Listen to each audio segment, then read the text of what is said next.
Sziasztok, Darom Suli. Kezdjük is az alapokkal. Hoztam nektek egy kezdő darambot. Ez tulajdonképpen a legolcsóbb darom, és akkor kezdjünk az alap dologgal, a megszólaltatással.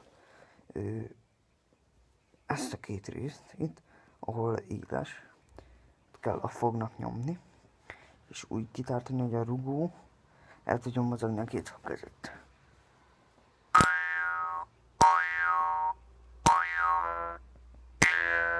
Így még nem nagyon van hangja, de ha átfújunk rajta egy határozott levegőt,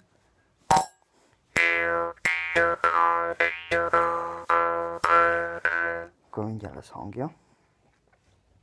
És hát ezt, hogyha megtanuljátok, innentől kezdve tovább majd följebb jönnek a következő részek, és akkor meg tudunk intonációt játszani, stb.